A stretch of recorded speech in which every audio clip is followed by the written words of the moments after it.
မိမိတို့ကြိုးပမ်းအားထုတ်နေကြတဲ့မြင့်မြတ်တဲ့တတိပဋ္ဌာန်ဘာဝနာလုပ်ငန်းစဉ်ပို့ပြီးတော့ကြိုးစားဖြစ်အောင်တွန်းအားပေးမဲ့စကားမျိုးတွေကိုဘုံဘုံတို့ရွေးချယ်ပြီးတော့ကိုလုပ်နေတဲ့အလုပ်ကိုပို့ပြီးတော့စိတ်ပါဖို့ပို့ပြီးတော့ဝရိယစိုက်ထုတ်နိုင်ဖို့အဓိကတရားနာခြင်းရဲ့ရည်ရွယ်ချက်ကအဲ့ဒီလိုအကျိုးရိုက်လက်လေးတွေဖြစ်အောင်လို့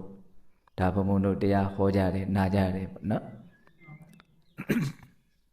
အဲ့တော့ဒီကနေ့ဘုံဘုံတို့ဘလို့အကြောင်းအရာကိုပြောပြီးတော့မိမိတို့ရဲ့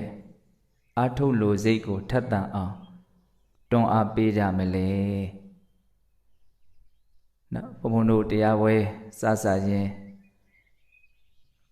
ကိုကြိုးပမ်းအားထုတ်ကြမယ်တတိပဋ္ဌာန်ဘာဝနာလုပ်ငန်းစဉ်ဟာအကျိုးကျေးဇူးကြီး9မျိုးကိုဖြစ်ထွန်းစေတယ်ဆိုတာကိုပြောခဲ့တာအလုံးမှတ်မိကြမယ်နော်တတ္တနာဝိတုဒ္ဓိယာတောကပရိဒေဝနာတမတိကမာယဒုက္ခဒေါမနတနာအထင်ကမာယညာယတ္တအဓိကမာယနိဗ္ဗာနတသစ္စိကိရိယာယကိုယ်ခန္ဓာမှာဖြစ်နေတဲ့သဘာဝတရားတွေကိုအမှန်ကန်အမှတ်တတိပြုပြီးတော့နေတဲ့ဒီလုပ်ငန်းဟာကြိုးပမ်းအထောက်ကြတဲ့ပုဂ္ဂိုလ်ရဲ့စိတ်ကိုဖြူစင်တန့်ရှင်းအပြစ်ကင်းစေမယ်ဒါနံပါတ်1ရရှိမဲ့အကျိုးကျေးဇူးတောကပရိဒေဝနာတမတိကမာယစိုးရိမ်ခြင်းတောကနဲ့ငိုကြွေးခြင်းပရိဒေဝတို့ကိုလွန်မြောက်သွားစေလိမ့်မယ်ဒါနံပါတ်2နဲ့နံပါတ်3ရရှိမဲ့အကျိုးကျေးဇူးဒုက္ခဒေါမနတနာအထင်ကမာယကိုယ်ဆင်းရဲခြင်းဒုက္ခနဲ့စိတ်ဆင်းရဲခြင်းဒေါမနတတရားတွေကိုချုပ်ငြိမ်းသွားစေလိမ့်မယ်ဒါကနံပါတ်4နဲ့နံပါတ်5ရရှိမဲ့အကျိုးကျေးဇူးညာယတ္တအဓိကမာယနိဗ္ဗာနတသစ္စိကိရိယာယအတိညာအစဉ်စဉ်မြင့်ပြီးတော့သစ္စာ၄ပါးကိုထွတ်ထွင်းပြီးတော့သိတဲ့မဲ့ဉာဏ်ကိုရလိမ့်မယ်ဖိုဉာဏ်ဖြင့်ဒီဘဝတွင်ကျင့်ဖန်များစွာနိဗ္ဗာန်ချမ်းသာကိုမျက်မှောက်ပြုပြီးတော့နေနိုင်လိမ့်မယ်တဲ့ဒါကနံပါတ်6နဲ့နံပါတ်9ရရှိမဲ့အကျိုးကျေးဇူးအဲ့ဒီအကျိုးကျေးဇူး9မျိုးကိုတတိပဋ္ဌာန်တရားအထုတ်ကြတဲ့ပုဂ္ဂိုလ်တွေဟာကျွမ်းကျင်ကျင့်ခြင်းကိုနားလည်ထားရကိုလှုပ်တဲ့အလုပ်ဟာဘလို့အကျိုးရလဒ်ကိုဖြစ်ပေါ်စေမဲ့အလုပ်လဲဆိုတာကိုသိရဆိုကြပါစို့လကစားတယောက်အလုပ်လုပ်တယ်တစ်လဘယ်လောက်ရတယ်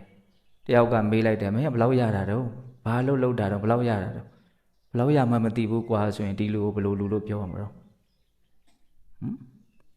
တိတ်မလဲဘူးနဲ့တူတယ်လို့ပဲပြောရဖို့ပဲရှိတယ်ဟုတ်လားကိုလုံနေတဲ့အလုပ်ကိုဘာရလို့ရမှမသိဘူးဆိုလို့ရှိရင်ဒါတော်တော်ကိုပဲဒီလိုဟာသူလုံနေတဲ့အလုပ်နဲ့ပတ်သက်ပြီးတော့မလဲမဝဲဖြစ်နေတယ်လို့မဆိုနိုင်ဘူးလားဆိုနိုင်တယ်နော်ဒါကြောင့်ဒီ9မျိုးကိုကျွမ်းကျင်အောင်မှတ်သားထားရမယ်ဒီ9မျိုးဟာစိတ်ကိုဖြူစင်တန့်ရှင်းစေတယ်တောကပရိဒေဝကိုလွန်မြောက်သွားစေလိမ့်မယ်ဒုက္ခဒေါမနတကိုချုပ်ငြိမ်းစေလိမ့်မယ်ဉာဏ်အစဉ်စဉ်မြင့်ပြီးတော့မဲ့ဉာဏ်ကိုရလိမ့်မယ်ဖိုဉာဏ်ဖြင့်နိဗ္ဗာန်ချမ်းသာကိုမျက်မှောက်ပြုစေလိမ့်မယ်အဲ့ဒါဘုံဘုံမနဲ့စတဲ့နေ့ကအဲ့ဒီအကျိုးကျေးဇူး9မျိုးကိုဒါဟာအကျိုးကျေးဇူး9မျိုးဆိုလဲဟုတ်တယ်ဘာကြောင့်ဒီအလုပ်ကိုလုပ်နေတာတော့လို့တယောက်ကမေးရင်ငါဒီရွယ်ချက်နဲ့လုပ်နေတာပါလို့တရားအထုတ်ရခြင်းရဲ့ရည်ရွယ်ချက်လည်းဖြစ်တယ်လို့ပြောခဲ့တာမှတ်မိလားဘာလို့တရားအထုတ်တာတော့မင်းငါစိတ်ကလေးဖြူစင်တန်ရှင်းဖို့တရားအထုတ်တာပါဘလောက်ကောင်းတော့နောက်တစ်ချိန်မှာတွေ့ရကြုံရမယ်နောက်ပျက်စီးခြင်းတရားတွေနဲ့တွေ့လာတဲ့အခါမှာငါစိတ်ကိုတောကပရိဒေဝမနှိမ့်ဆက်အောင်လို့ငါတရားအထုတ်တာပါဘလောက်ကောင်းတော့နော်တွေ့ကြုံလာရမယ်ဒုက္ခဒေါမနတတရားတွေကိုတစ်ချိန်မှာလုံးဝချုပ်ငြိမ်းသွားစေဖို့ငါတရားအထုတ်တာပါနော်မဲဉာဏ်ပူဉာဏ်ရပြီးတော့ဒုက္ခတွေကိုအဆုံးသတ်နိုင်ဖို့အတွက်ငါတရားအထုတ်တာပါဆိုရင်ကိုယ့်ရဲ့ရည်ရွယ်ချက်ဟာအလွန်မှအပြစ်ကင်းတယ်တန်ဖိုးရှိတယ်နော်အဲ့ဒီကနေ့ဘုံဘုံကဒီတရားလေးကိုပြောတဲ့အခါမှာဒီ9မျိုးဟာအကျိုးကျေးဇူးလည်းဟုတ်တယ်ရည်ရွယ်ချက်လည်းဟုတ်တယ်နောက်ထပ်ဘာထပ်ပြီးတော့ဖြည့်ကျင်စိတ်ပေါက်လာတော့ဆိုတော့တရားအထုတ်လို့စိတ်ထက်သန်ဖို့အတွက်တွန်းအားလည်းဖြစ်တယ်ပေါ့ဟုတ်လားဒီလှုပ်ဟာစိတ်ကိုဖြူစင်သေးတယ်လို့စဉ်းစားလိုက်တဲ့အခါမှာလှုပ်ချင်စိတ်ထက်သန်မှုရှိမလားဘူးလားရှိလာနော်အကျိုးရလဒ်ကိုမြင်ရင်လူဆိုတာလှုပ်ချင်တာပဲလေဟုတ်လားအဲ့ဒါလိုပဲဘုံဘုံတို့တောကပတိဒေဝကိုနော်ကြော်လွှားသွားစီလိမ့်မယ်လို့တွေးလိုက်တာနဲ့ဒီအလုပ်ကိုလှုပ်ချင်စိတ်ဘုံဘုံတို့ဖြစ်ပေါ်လာတယ်ဒုက္ခဒေါမနတကိုချုပ်ငြိမ်းစေလိမ့်မယ်လို့စဉ်းစားလိုက်တာနဲ့ဒီအလုပ်ကိုလှုပ်ချင်စိတ်ထက်သန်လာမယ် ဉာဏ်အစစ်စစ်မြင့်ပြီးတော့မဲ့ဉာဏ်ကိုရမယ်တတန်တရားလုံးတစ်ခါမှမတွေ့ဘူးမကြုံဘူးမသိဘူးတဲ့နိဗ္ဗာန်ချမ်းသာကိုရပြီးတော့ဒုက္ခငြိမ်းရမယ်လို့မြန်စဉ်းစားလိုက်ရင်ဒီလုံးကိုလှုပ်ချင်စိတ်ထက်သန်လာလိမ့်မယ်ဟုတ်လားအဲ့ဒါဘုံဘုံဒီကနေ့ဒီအကျိုးကျေးဇူး9မျိုးတွေကနံပါတ်2နဲ့နံပါတ်3ဖြစ်တဲ့သောကပရိဒေဝနာတမတိကမာယဆိုတဲ့အကျိုးရလဒ်ကိုကြည့်ပြီးတော့ကိုယ့်ရဲ့စိတ်ကိုသတိပဋ္ဌာန်ဘာဝနာအားထုတ်တဲ့နေရာမှာနော်ထက်ထက်တန်တန်ဇွဲလုံးလာဝိရိယနဲ့ကြိုးစားအားထုတ်နိုင်ဖို့တွန်းအားဖြစ်စေဖို့ဆိုတဲ့ရည်ရွယ်ချက်နဲ့အဲ့ဒီအချက်ကလေးကိုဦးစားပေးပြီးတော့ပြောခြင်းပါနော်တရားကောင်းစဉ်လေးတောင်ဘုံဘုံကစိတ်ကူးထားတယ်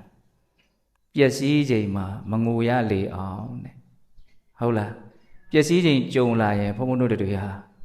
ငိုရမှာနော်မငိုဘူးဆိုတာကကိုယ်စိတ်ထဲကဒါဟာငိုရလောက်အောင်တန်ဖိုးရှိတယ်လို့မထင်သေးတဲ့အရာတွေပြတ်တဲ့အချိန်မှာတော့ငိုသေးမှာမဟုတ်ဘူးပေါ့ငိုရလောက်အောင်တန်ဖိုးရှိတယ်လို့ကိုထင်ထားတဲ့အရာပြတ်ပြီဆိုရင်တော့ငိုမှာပဲဟုတ်လားအဲ့တော့ဘုန်းတို့ပျက်စီးမှုဆိုတာကအကြံဉာဏ်အဖြစ်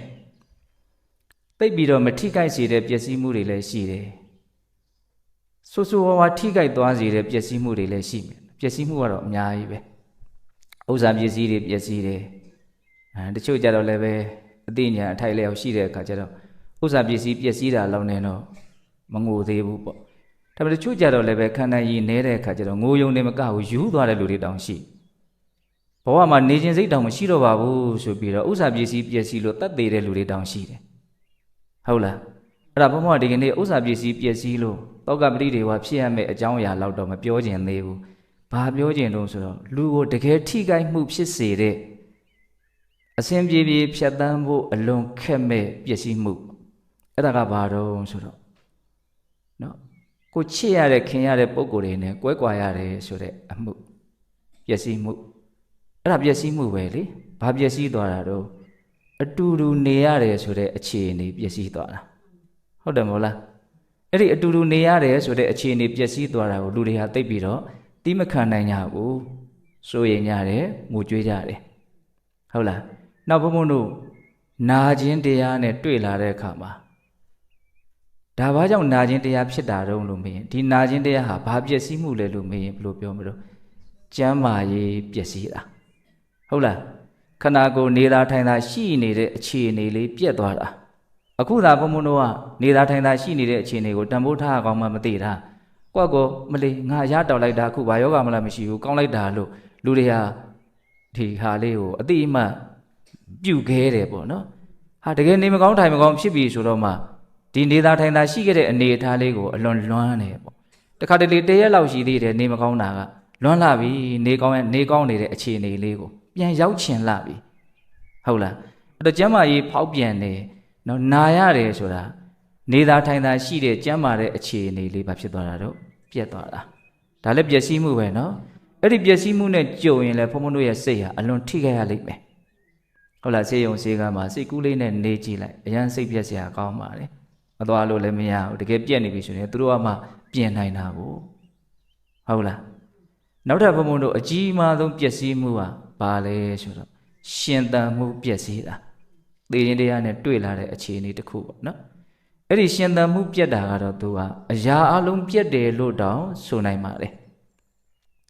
သူတော်ကောင်းတရားတော့ပြက်တယ်လို့တော့မပြောနိုင်ဘူးပေါ့လေသူတော်ကောင်းတရားရှိနေရင်သေလည်းပဲသူတော်ကောင်းတရားတော့မပြက်ဘူးကျန်တာတွေကတော့အကုန်ပြက်မှာပဲနော်ကိုမိသားစုဆိုတာတွေကလည်းကိုသိပြီဆိုတာနဲ့ကိုမိသားစုလို့မဟုတ်တော့ဘူးစဉ်းစားကြည့်နော်အခုကတော့အလုံးကိုပဲအရေးပါပြီးတော့အရာရောက်ပြီးတော့ကိုယ့်ဟာမှာတကယ်ကိုပဲဓမ္မဓာဆိုပြီးတော့နော်သိမ့်ထားကြရတာဟုတ်လားစိတ်ထဲမှာသေပြီဆိုရင်အဲ့ဒါဟာကိုယ်နဲ့ဘာမှမဆိုင်တော့ဘူးကိုမိသားစုလည်းမဟုတ်တော့ဘူးဥစ္စာပစ္စည်းတွေကလည်းကိုဥစ္စာပစ္စည်းတွေမဟုတ်တော့ဘူးကိုလှုပ်လက်စအလုပ်တွေကလည်းကိုနဲ့ဘာမှမဆိုင်တော့ဘူးတကယ်ပဲနော်သေသေးချာချာစဉ်းစားကြည့်သေခြင်းတရားဟာအရာအလုံးပြတ်တာပါဟုတ်လားအဲ့တော့ပစ္စည်းမှု၃မျိုးဘုံဘုံခုပြောလိုက်တယ်ကျမ်းမာရေးပစ္စည်းခြင်းအတူနေရမှုပစ္စည်းခြင်းကွက်ကွာခြင်းပေါ့ကျမ်းမာရေးပစ္စည်းခြင်းနာမှုနော်ရှင်သန်မှုပစ္စည်းခြင်းသိမှုအဲ့ဒီ၃ခုသောပစ္စည်းခြင်းဟာဒကာဓမ္မတို့ပုထုဇဉ်တတ္တဝါတွေကိုအကြီးအကျယ်နှိမ့်ဆက်နိုင်ပါတယ်အဲ့ဒါတွေကိုပေါ့မတွက်နဲ့ပေါ့နော်အဲ့ဒါတွေကတော့ပုံမှန်တိုင်းလာတာပါသူတို့ကတော့ပေါ့တယ်လေးတယ်လို့မရှိပါဘူး ကိုအဲ့ဒါကိုခန္ဓာကြီးရှိမရှိဆိုတဲ့ဥစ္စာကိ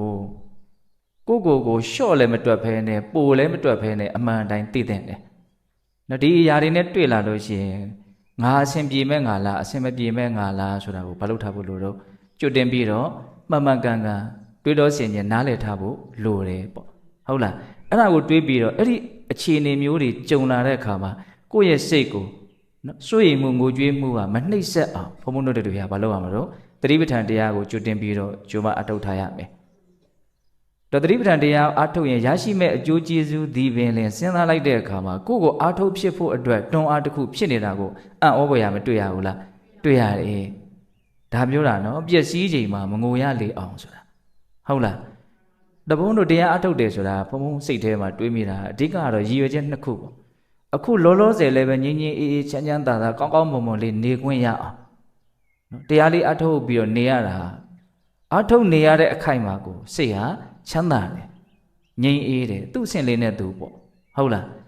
းပြီးရင်ဒါနဲ့ပြီးသွားသလားဆိုတော့မပြီးဘူးနော်ဒီချမ်းသာမှုလေးကအနာဂတ်အဆင်မပြေမှုနဲ့တွေ့လာတဲ့အခါမှာလည်းအများကြီးသူ့ကိုဖေးမလိုက်မယ်အဲ့တော့ဘုန်းတို့တရားအားထုတ်တယ်ဆိုတာပြစ္ဆုတ်ပံလဲချမ်းသာဖို့အနာဂတ်မှာလည်းပဲဆင်းရဲစရာအကြောင်းနဲ့တွေ့လာတဲ့အခါမှာမဆင်းရဲဘဲနဲ့နေနိုင်ဖို့ဆိုတဲ့ဒီရည်ရွယ်ချက်ဒီအကျိုးကျေးဇူးနှစ်ခုကိုမျှော်ကိုးပြီးတော့လုပ်ရမှာဟုတ်တယ်မဟုတ်လားအခုပြောနေတာကပြစ္ဆုတ်ပံမှာချမ်းချမ်းသာသာနေဖို့ဆိုတဲ့ရည်ရွယ်ချက်ကိုတတထားပြီးတော့ဟုတ်လားကိုပြေလေအောင်မဖြည့်ရှင်းနိုင်လောက်သေးဘူးလို့ထင်ရတဲ့ပျက်စီးမှုနဲ့ကြုံလာတဲ့အခါမှာချမ်းချမ်းသာသာနေဖို့ဆိုတဲ့ရည်ရွယ်ချက်နဲ့လည်းပဲတရားအထောက်ရမယ်ပေါ့ရသော်ဘုရားအင်္ဂုတ္တပါဠိတော်မှာအနာဂတဘုရားသုတ်တံဆိုပြီးတော့သုတ်တံသုံးဖို့ဟောတာရှိတယ်နော်ပထမသုတ်တံကအမျိုးမျိုးသောအကြောင်းကြောင့်ဒီခန္ဓာကိုယ်ကြီးဟာသေနိုင်တယ်ဆိုတာကိုစဉ်းစားပြီးတော့မသေးသေးခင်မှာတရားအထုတ်မယ်ဆိုတဲ့စိတ်ကူးမျိုးဖြစ်ဖို့မြတ်စွာဘုရားတိုက်တွန်းတာနော်ခန္ဓာကိုယ်ရဲ့ပျက်စီးနိုင်တဲ့အခြေအနေအများကြီးကိုထောက်ပြပြီးတော့မြတ်စွာဘုရားဟောတာငါမွေးကြိုက်ပြီးတော့လဲသေနိုင်တယ်ကင်းကြိုက်ပြီးတော့လဲသေနိုင်တယ်သေနိုင်တဲ့အကြောင်းတွေပေါ့နော်အစာအာဟာရမကြည်မကျက်ဖြစ်ပြီးတော့လဲသေနိုင်တယ်လေသင်လုံးဖြတ်ပြီးတော့လဲသေနိုင်တယ်ထဲထဲကတီးကြီးဖောက်ပြန်ပြီးတော့လဲသေနိုင်တယ်သေနိုင်တဲ့အကြောင်းတရားတွေအများကြီးကိုမြတ်စွာဘုရားထုတ်ပြတယ်ဟုတ်လားအဲ့ဒီလိုမျိုးဖြစ်မလာသေးခင်မှာငါမရသေးတဲ့တရားကိုရအောင်မရောက်သေးတဲ့အရာကိုရောက်အောင်မသိသေးတာကိုသိအောင်ငါလုပ်မယ်ဆိုတဲ့စိတ်ကူးနဲ့လုပ်ရမယ်လို့သေခြင်းကိုပြပြီးတော့ပထမနာဂတဘုရားသုတ်တံမှာအဲ့လိုဟောတယ်နောက်ဒုတိယသုတ်တံကျတော့ဘာပြောလို့ဆိုတော့အိုခြင်းနာခြင်းသေခြင်းဟုတ်လားပြီးတော့အစာရည်သာခေါင်းပါခြင်းဆိုတာလည်းဖြစ်လာတတ်တယ်ပြီးတော့တိုင်းပြည်ဒီမငြိမ်မသက်ဖြစ်လာတာတွေပြေးရလွှားရတာတွေဟာလည်းဖြစ်လာတတ်တယ်အဲ့ဒါမျိုးဖြစ်မလာခင်မှာငါတရားအထုတ်မယ်ဆိုတဲ့စိတ်နဲ့အထုတ်ရမယ်ပြီးတော့တန်ဃာတွေမညီမညွတ်ဖြစ်တယ်ဆိုတာလည်းဖြစ်လာတတ်တယ်အဲ့လိုမျိုးအခြေအနေဖြစ်လာရင်သူတော်ကောင်းတရားကိုအထုတ်ဖို့အခက်အခဲရှိတယ်ဒါကြောင့်ဒါမျိုးတွေမဖြစ်သေးခင်မှာသူတော်ကောင်းလုပ်ကိုလုပ်မယ်ဆိုတဲ့စိတ်ကူးနဲ့လုပ်ရမယ်လို့ဘုရားတိုက်တွန်းတယ်ဟုတ်လားအဲ့တော့ဒါတွေကိုစဉ်းစားကြည့်တဲ့အခါမှာအနာဂတ်ရေးကိုတွေးပြီးတော့တရားအထုတ်ခြင်းစိတ်ပေါက်အောင်ကြိုးစားရမယ်ဆိုတဲ့နော်ဒေသနာမျိုးတွေကိုကြည့်ပြီးတော့ဘုန်းဘုန်းတို့ရဲ့စိတ်ကိုလည်းပဲပြစ္ဆုတ်ပံမှာလည်းချမ်းသာဖို့အနာဂတ်မှာလည်းပဲအစဉ်ပြေစေဖို့ဆိုတဲ့ရည်ရွယ်ချက်နဲ့ကိုတွန်းအားပေးတဲ့အလုပ်ကိုလုပ်ရမယ်နော်စိတ်ဆိုတာကအကြောင်းမျိုးမျိုးပြပြီးတော့ဒီကောင်းမြတ်တဲ့အလုပ်ကိုသွေးဖီးနေတာတွေရှိတယ်ဟုတ်လားအိမ်မှာနေတဲ့အခါဝင်ပြောနေနော်ဒီမှာတကယ်လုပ်မယ်ဆိုပြီးတော့လာတဲ့အချိန်မှတော့မ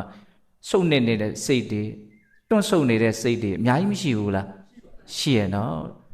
်အချိန်ပြည့်ကိုယ်စိတ်ဟာဒီထဲမှာတက်ဝင်နိုင်ဖို့ဆိုတာတုံတယုံဓာတ်ခံပါရမီနဲ့မသွားနိုင်ဘူးအဲ့ဒီတိုင်းမသွားနိုင်ဘူးရက်ကန်သွားကြတာပဲများဟုတ်လားဒါကိုလည်းဒီတိုင်းမှာပဲဒါအောင်သူများကိုလည်းဘုံဘအပြစ်ကတော့မမြင်ပါဘူးဟုတ်လားဒီလိုလေးလာပြီးတော့ဒီထဲမှာ5-6ချိန်လောက်ထိုင်းနေတာဟုတ်ပဲတော်တော်ကောင်းလာပြီလို့စိတ်ထဲကတော့အဲ့လိုအောင်းမိပါတယ်ဟုတ်လားသို့တော့ဘယ်လိုကိုလဲဆိုတာကိုတော့ပြန်ပြီးတော့ဝေဖန်တဲ့နေပေါ့အချိန်ပြည့်ငါဟာဒီထဲမှာအယုံဆိုင်ပြီးတော့လုံနိုင်တဲ့ငါဆိုရင်တော့အဲ့ဒီလိုငါမျိုးဟာသူ့ကိုယ်သူပို့ပြီးတော့ကျင့်တတ်မှုကိုရစေမဲ့ငါမျိုးပဲဟုတ်တယ်မဟုတ်လားပေါ့ရော့ငါပေါ့ရော့လောက်ပဲကိုယ်ကျင့်တတ်မှုဖြစ်စေမှာပဲဒါကိုလှုပ်တလောက်ရမှာပဲဟုတ်တယ်မဟုတ်လားအဲ့တော့ကိုအလုတ်ဖြစ်အောင်အလုတ်တွေလှုပ်ဖြစ်သွားအောင်ဘုံဘုံတို့ကနီးမျိုးစုံနဲ့ဒါတွန်းအားဖြစ်စေမဲ့စကားတွေကိုပြောတာဟုတ်လားအခုပြောနေတာပါတော့အနာဂတ်မှာတွေ့ရကြုံရမယ်ပျက်စီးခြင်းတွေအခုပြောနေတဲ့ပျက်စီးခြင်းတွေစိတ်ကူးရင်တစ်ခုမှမပါဘူးမြေကြီးလက်ခတ်မလွယ်တွေ့လိမ့်မယ်အဝိဇ္ဇာအားကြီးလွန်းလို့သာမှောင်ပြီးတော့မမြင်ကြတာ ဒါမနဲ့တိုင်ထည့်ပြောတာရှိတယ်လေဒီလောက်ထင်ရှားတဲ့မြင်ကွင်းကိုမမြင်ဘူးဆိုရင်ဒီမျက်လုံးကတော့တော်တော်အခြေအနေဆိုးနေပြီလို့ပြောတာသတိထားလိုက်မိလားငိုက်မြငိုက်နေလားမသိဘူးမနဲ့တိုင်နော်ပြောထားတဲ့အတန်လေးကလည်းငိုက်ချင်စရာအလွန်ကောင်းနော်သိချင်းတရားဆိုတာအလွန်ထင်လွယ်မြင်လွယ်တဲ့အမှန်တရားကြီးအလွန်ထင်ရှားတဲ့အမှန်တရားကြီးသို့တော့ဒီလောက်ထင်ရှားတဲ့အမှန်တရားကိုပဲလူအများစုဟာမသိကြဘူးသိတော်လည်းပဲမေ့လျော့နေကြတယ်လို့ဘုံဘအဲ့ဒီမှာထည့်ပြောထားတယ်လေဒီလောက်ထင်ရှားတဲ့မြင်ကွင်းမမြင်ဘူးဆိုရင်ဒီမျက်လုံးဟာတိမ်ကျနေတာလောက်တော့ဟုတ်မယ်မထင်ဘူးသဘောပေါက်လားဘုံပြောတာကိုအခုလည်းပဲနော်ချစ်တဲ့ခင်တဲ့လူတွေနဲ့ကွဲကွာရမယ်ဆိုတာတေချာပေါက်တွေ့ရမယ်ကိစ္စနော်ကိုကခွဲမလားသူကခွဲမလားသာမတေချာတာကွဲတော့ကွဲကြရမှာဟုတ်တယ်မဟုတ်လားဘယ်သူကဘယ်သူကိုခွဲသွားမလဲဆိုတာတော့မသိနိုင်ဘူးနော်ခြံခဲ့တဲ့နေရာမှာနေခြင်းသလားကြံခဲ့တဲ့နေရာမှာနေခြင်းလားဘယ်ဘက်မှာနေခြင်းမှမဟုတ်ဘူးမနေခြင်းလည်းနေရမှာပဲသူ့ဥစ္စာဟုတ်လားဒါအမှန်တရားပဲနော်ကျမကြီးပျက်စီးတယ်ဆိုတာလည်းတေချာပေါက်တွေ့ရမှာပဲမဟုတ်လားရှင်သန်မှုပျက်စီးမှုကလည်းတေချာပေါက်တွေ့ရမှာဒါကြောင့်ဒီဥစ္စာတွေကမနေ့ပြန်မှာငါဘာစားမလဲရေဘလို့ချိုးမလဲဆိုတာကိုကြိုတင်ပြီးတော့ပြင်ဆင်ထားသလိုမျိုးကိုပြင်ဆင်ထားရမှာမနေ့ပြန်ထမင်းမစားပဲနေမှာလားမနေ့ပြန်စားတဲ့ပြဿနာကတေချာပေါက်ကြုံမှာနော်ဟုတ်တယ်မဟုတ်လားရေချိုးရမယ့်ကိစ္စတေချာပေါက်ကြုံမှာရေစားမယ့်ကိစ္စတေချာပေါက်ကြုံမှာအဲ့ဒါတော့ဘုံဘုံတို့တွေဟာအေးစီလေးပဲဒါအရင်နဲ့လှုပ်ဖို့လှုပ်ထားကြတာပေါ့နော်ဒီကွဲကွာမဲ့ကိစ္စကျမကြီးပျက်စီးမဲ့ကိစ္စရှင်သန်မှုပျက်စီးမဲ့ကိစ္စကြတော့တေချာပေါက်ဆိုတဲ့ဥစ္စာစိတ်ထဲမှာသိမရှင်းမဲနဲ့ဖြစ်နေတာပေါ့ဟုတ်မလို့လို့မဟုတ်မလို့လို့မတွေးမိတာပဲများတယ်ဒါကြောင့်ဒီအကြောင်းအရာလေးကိုဘုံဘုံတို့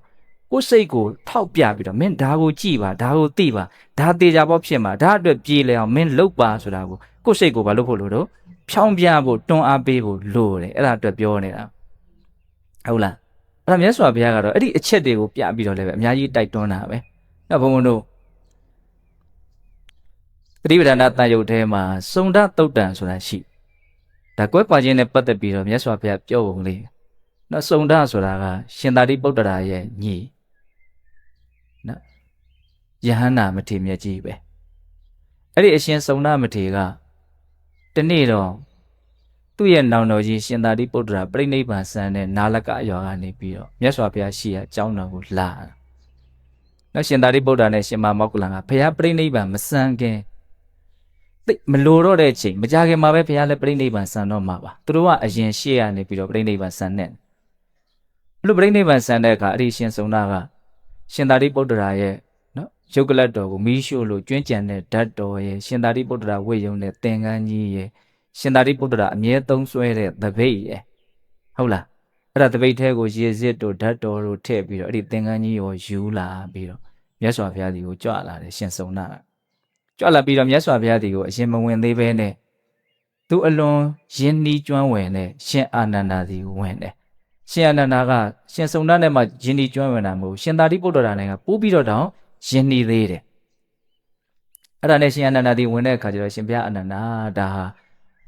ရှင်သာရိပုတ္တရာရဲ့ဓာတ်တော်တွေပါဖေ။ဒါအမြဲသုံးဆွဲတဲ့သင်္ကန်းပါဖေ။ဒါကတော့တပိတ်ပါဖေ။အဲ့လိုလည်းပြောလိုက်ရောရှင်အာနန္ဒာကသောတာပန်ပဲရှိသေးတာတောကပတိတွေကငြိမ့်သေးတာမဟုတ်။နော်ဒေါမနတတရားတွေမပယ်နိုင်သေးဘူး။အဲ့တော့သူကရင်ထဲကိုဆို့သွားတယ်။ဟုတ်လား။အဲ့ဒါနဲ့ငါရှင်စုံတာတဲ့အဲ့လိုဆိုလို့ရှိရင်တို့မြတ်စွာဘုရားကြီးကိုသွားဖို့အတွက်စကားလက်ဆောင်ရပြီမြတ်စွာဘုရားကြီးကိုသွားရအောင်။အဲ့မြတ်စွာဘုရားကြီးကြွသွားကြတယ်။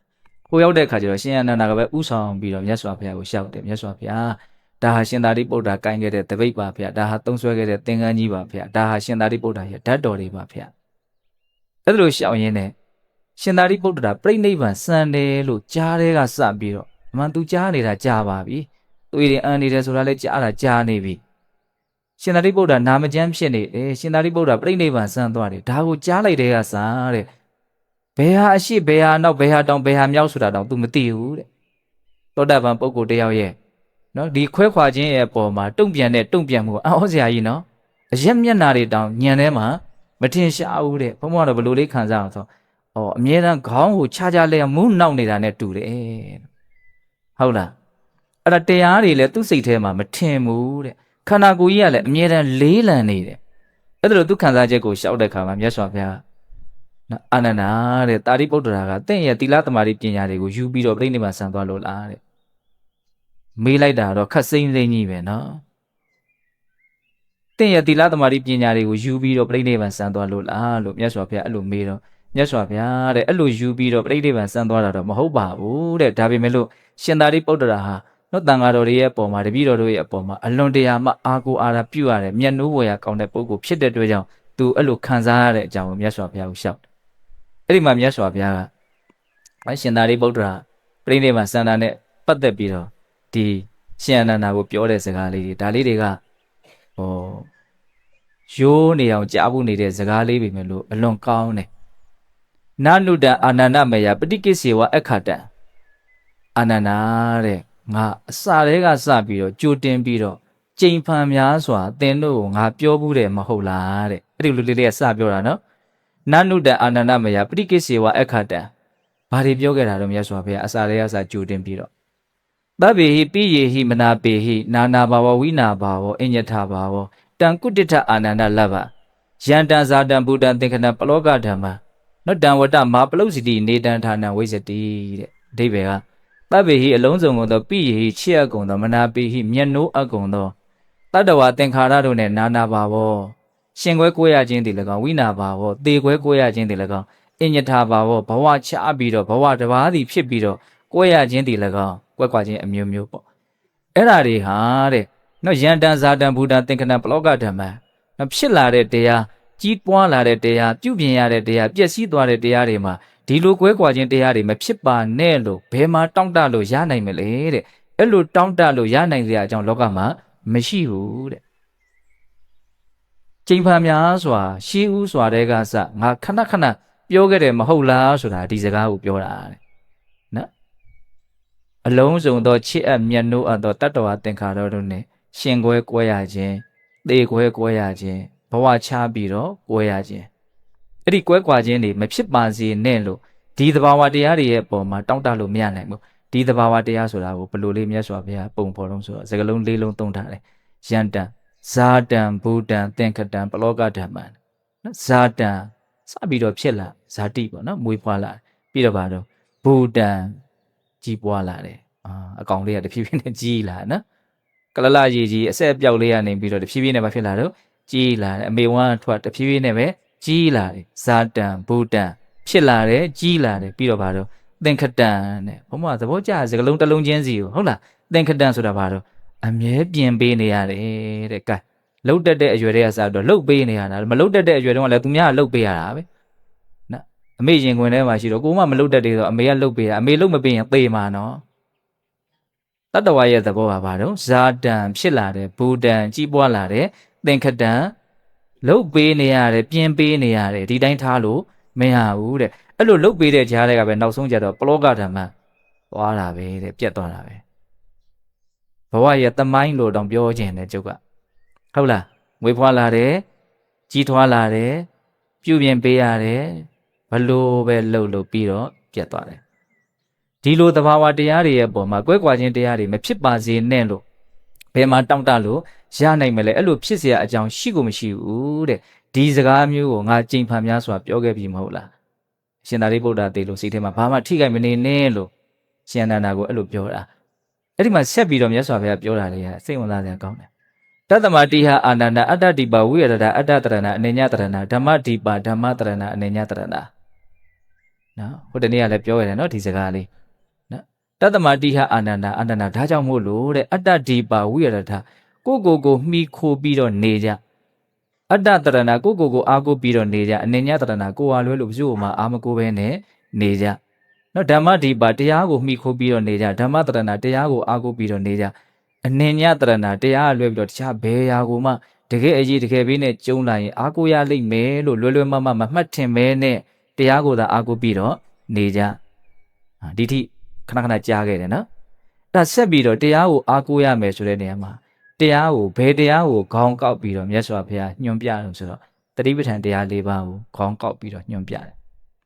နော်ကိုအားကိုရမယ်ဆိုတာတရားရှိတဲ့ကိုအားကိုရမှာလို့ပြောလို့တဲ့အတွက်ကြောင့်တရားကိုအားကိုလို့ဆက်ပြောတယ်နော်တရားဆိုတဲ့နေရာမှာလည်းဘယ်တရားကိုအားကိုရမှာတော့နာမည်နဲ့တကွကွက်ပြီးတော့တောင်မြတ်စွာဘုရားတီးတန့်ထုတ်ပြီးတော့ပြောတယ်ဘယ်တရားတော့ဆိုတော့တတိပဋ္ဌာန်တရားတဲ့ကိုဘလို့ဖြစ်နေလဲဆိုတာအမှန်တိုင်းတိနေတဲ့အလုပ်ဟာဉာဏ်ပညာကိုဖြစ်ထွန်းစေတယ် အဲ့ဒီဉာဏ်ပညာကအရာအလုံးကိုပြေလည်သွားစေလိမ့်မယ်ဉာဏ်ပညာမရှိရင်ဘာမှပြေလည်မှာမဟုတ်မပြေလည်ဘူးဆိုတာဖြေရှင်းတယ်လို့ပေါ့နော်ဖြေရှင်းတယ်ဆိုတဲ့စကားလေးကြည့်ပါဖြေတယ်ရှင်းတယ်ဖြေတယ်ဆိုတော့ဘာလို့ဖြေတာတော့ချီးထားလို့ပေါ့ရှင်းမှရှုပ်တာကိုလာလေဖြေတယ်ဆိုတာဘာလို့ချီးထားလို့ဖြေရတာပေါ့ဘာတွေနဲ့ချီးထားတာတော့တန်ရောစင်ကြိုးတွေနဲ့ချီးထားတာအလွဲတွေအမှားတွေနဲ့ချီးထားတာဟုတ်လားအဲ့ဒါတွေချီးထားတော့အဲ့ဒါနေရခတ်တော့အကျင့်ကြက်ပြီးတော့အဲ့ဒါနေရခတ်တော့တာအကုန်လုံးချီးတုတ်ထားတာဆိုတဲ့အခါကျတော့အဲ့ဒါဖြေနိုင်လေလေနေရတာသတ်တာလေလေပေါ့ရှင်းတယ်ဆိုတော့ဘာလို့ရှင်းရတာတော့ရှုပ်နေလို့ရှင်းရတာရှုပ်တာပိုးတောင်ဆိုးသေးတယ်ထင်တယ်နော်ရှုပ်နေတဲ့ဆိုဥစ္စာကသူကဟိုဖြေတာမှသူကနီလန်းလေးကစိတ်ထဲမှာရှင်းရှင်းလင်းလင်းလေးပေါ်နေတယ်လို့ရှိတယ်ရှုပ်တာကြီးကချီဝင်ဥပေါက်လို့ရှုပ်နေတယ်ဘယ်ဟာစလို့ဘာကင်လို့ကင်ရမှမသိတော့ရှုပ်ထွေးနေတာစာပေါင်းတိုက်ကြီးလို့ရှုပ်ထွေးနေတယ်ချီဝင်ဥပေါက်လို့ရှုပ်ထွေးနေတယ်ရိတ်ဖြက်ပြီးတော့ထုံးထားတဲ့မြက်ထုံးကြီးလို့ရှုပ်ထွေးနေတယ်လို့ဘုရားတင်စားပြီးတော့ဟောတာရှိဟုတ်လားအဲ့လိုဖြေမှုရှင်းမှုကိစ္စကိုဘယ်လိုလုပ်ပေးနိုင်မလို့ထင်လဲပညာအမှန်သိမှုကပဲရှင်းနိုင်တာကိုယ်လည်းမရှင်းနိုင်ဘူးသူလည်းမရှင်းနိုင်ဘူးပညာမရှိလို့ကတော့ဘယ်သူမှမရှင်းနိုင်ဘူးနော်အဲ့ဒီလိုဖြေရှင်းနိုင်တဲ့ပညာကိုဘုံဘုံတို့ဘာလုပ်ရင်ရမှာတော့တတိထားနေတဲ့အလုပ်ကိုလုပ်ရင်ရနိုင်တယ်တဖြည်းဖြည်းနဲ့နားလေလာနားလေလိုက်ဩငါကတော့ငါမိုက်တာပဲမိုက်တော့လဲခံရတာပဲဟုတ်လားမမိုက်ရင်မခံရဘူးနော်အဲ့ဒါလိုမျိုးမြတ်စွာဘုရားကတတိပဋ္ဌာန်တရားကိုအားကိုးကြဖို့ခေါင်းကောက်ပြီးတော့ဟောတာတတိပဋ္ဌာန်တရားပွားလို့ရှင်တရားတည်းဟူသောအားကိုးရမယ်တရားရှိပြီဆိုရင်အဲ့ဒီကိုဟာကိုယ့်အတွက်အားကိုးထိုက်ပြီးအားကိုးလောက်ပြီးဟုတ်လားအဲ့ဒါကွက်ကွာချင်းနဲ့ပတ်သက်ပြီးတော့မြတ်စွာဘုရားနော်အစဉ်ပြေအောင်နော်အတူနေရမှုရဲ့ပျက်စီးခြင်းနဲ့ကြုံလာတဲ့အခါမှာစိတ်ကိုနော်ဘလို့နီးနဲ့ပတ်ပါရစေမလဲဆိုတဲ့နီးလန်းကိုပေးသွားတယ်လို့ဆိုနိုင်မို့လားဆိုနိုင်တယ်ဒါကွက်ကွာချင်းနဲ့ပတ်သက်ပြီးတော့ပြီးရင်ဘုန်းဘုန်းတို့ဘာပျက်စီးခြင်းကသူ့ရဲ့ပိုးဆိုးလာမလို့ကျမ်းမာရေးပျက်စီးခြင်းကသူ့ရဲ့ပိုးဆိုးလိမ့်မယ်နော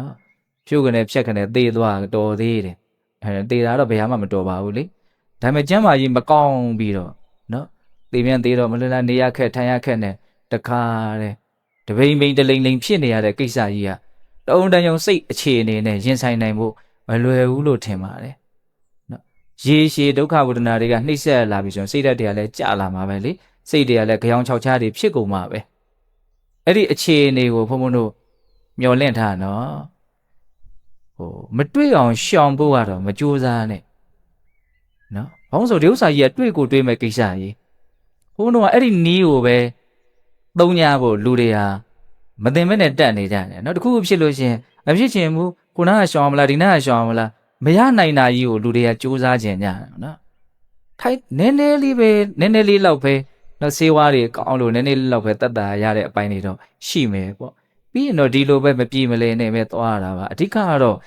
ဒီဥစ္စာကိုရင်ဆိုင်နိုင်တဲ့မင်းဘလောက်ဆိုးဆိုးကွာငါဒီဟာနဲ့ပတ်သက်ပြီးတော့နော်ကြော်လွှားသွားနိုင်တဲ့စိတ်ရှိဖို့ဒီဥစ္စာကသာလေတကယ်တမ်းဘုံဘုံတို့အတွက်အာကိုအာရာပြုတ်ရမယ့်အရာဆိုတာကိုအရင်နားလည်ထားဖို့လိုတယ်ဟုတ်လားအဲ့ဒါလိုကျမ်းမာရေးပျက်စီးခြင်းဆိုတဲ့နာခြင်းနဲ့ပတ်သက်ပြီးတော့လည်းပဲဘုရားကဘာကိုအားကိုးဖို့တိုက်တွန်းလဲဆိုတာကိုလည်းပဲတုတ်တန်လေးတစ်ပုဒ်ပြပြီးတော့ဘုံဘုံပြောပြမယ်နော်ဘုံတို့အဲ့ဒီသတိပဋ္ဌာန်တန်ရုပ်ထဲမှာပဲဂိလာနတုတ်တန်ဆိုပြီးတော့အမှတ်တမ်းတင်ထားတာရှိတယ်အဲ့ဒါကနော်ရှင်သာရိပုတ္တရာတို့ရှင်မမောက္ကလန်တို့ပြိဋိဘံစံသွားပြီလို့ထင်ပါတယ်မြတ်စွာဘုရားနော်နောက်ဆုံးဝေလူဝရွာမှာဝါဆိုနေတဲ့ဘုရားပြိဋိဘံစံကနေအဲ့ဒီဝါဆိုတဲ့အချိန်မှာမြတ်စွာဘုရားမှာအကြီးအကျယ်ကျမ်းမာရေးပြက်တယ်ကျမ်းမာရေးကဘယ်လောက်ထိပြက်တုံဆိုလို့ရှိရင်ဒီတိုင်းသာပြက်ထားလိုက်ရင်ပြိဋိဘံစံသွားမှာတဲ့နော်မြတ်စွာဘုရားဘာမှကြိုးပမ်းအထောက်မှုမရှိဘူးဒီတိုင်းပြက်ထားလိုက်မှဆိုရင်အဲ့ဒီဖောက်ပြန်မှုကအသက်ကိုချွေသွားမယ်ဖောက်ပြန်မှုမျိုးပေါ့အဲ့တော့မြတ်စွာဘုရားစဉ်းစားတယ်တဲ့ဖះတို့မြည်ဒီတာဝကတွေကိုအတိမပေးရပဲနဲ့ပြိဋိဘံစံရိုးထုံးစံမရှိဘူးဒါကြောင့်ငါလည်းပဲတာဝကတွေကိုတပည့်တွေကိုအတိမပေးရသေးဘူးပြိဋိဘံမစံသေးဘူးပြိဋိဘံစံချိန်မကြသေးဘူးပေါ့အဲ့ဒါကြောင့်မလို့ဒီငါခန္ဓာကိုယ်ကြီးကိုနော်ဖလားတမပတ်နဲ့နော်ပြိုတော့မဲ့အိမ်ကြီးကိုနော်ကြားတွေထောက်ပြီးတော့ထားတယ်လို့မျိုးနော်လွန်းကိုအိုမင်းရွဲနေတဲ့လှဲအိုကြီးကိုဟိုနာကျိုးနဲ့တုတ်ဒီနာကျိုးနဲ့တုတ်ကျိုးတွေများစွာနဲ့တုတ်ဆိုင်ထားတယ်လို့မျိုးခန္ဓာကိုယ်ကိုတရားတည်းဟူသောကြားနဲ့ထောက်ထားမယ်တရားတည်းဟူသောကျိုးတွေနဲ့တုတ်ထားမယ်လို့မြတ်စွာဘုရားအဲ့လိုစိတ်ကူးတယ်တဲ့နော်တရားရဲ့စွမ်းအင်ကိုလည်းမြင်ကြည့်နော် တရားကြားနဲ့မထောက်ဘူးဆိုရင်မြတ်စွာဘုရားရဲ့ခန္ဓာအိမ်ဟာပြိုကိုပြိုမှာတရားကျိုးနဲ့သာချီတုပ်မထားဘူးဆိုရင်မြတ်စွာဘုရားရဲ့ခန္ဓာတည်းဟူသောလှဲကြီးဟာအကုန်ပြည့်စည်သွားမှာ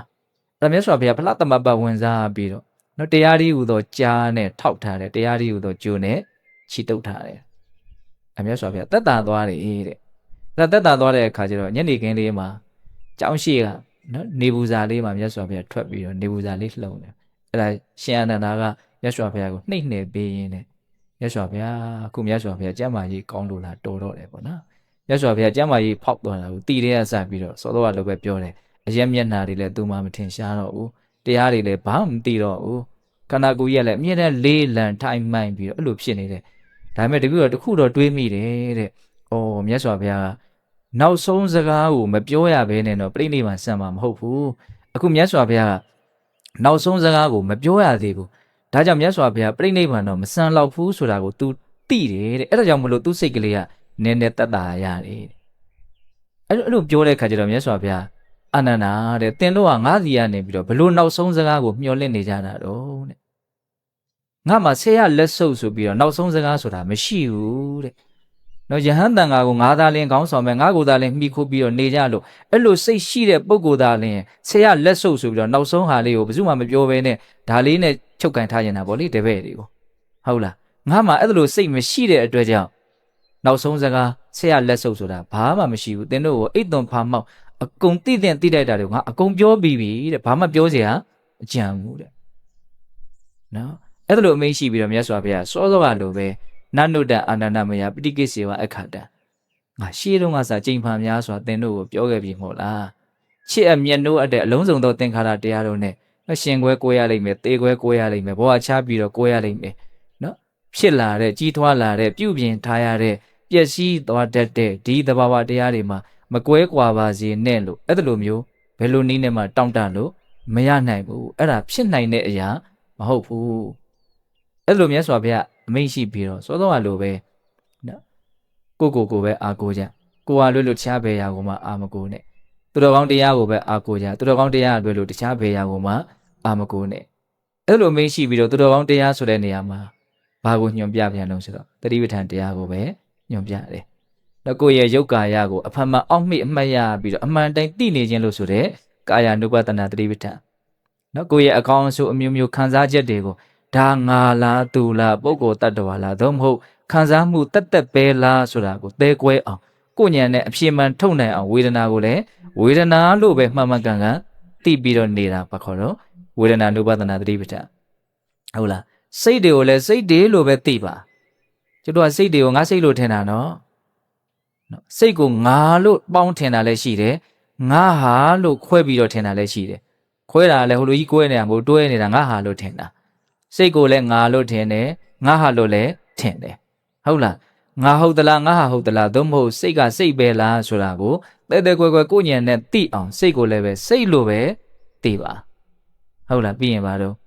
ဓမ္မတရားသဘောလေးတွေ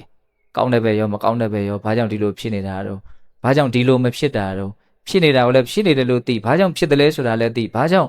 မဖြစ်တာလဲဆိုတာလည်းသိသူကအသေးအလွန်စိတ်တယ်ဓမ္မနုပဒနာသတိပဋ္ဌာန်ဆိုတာ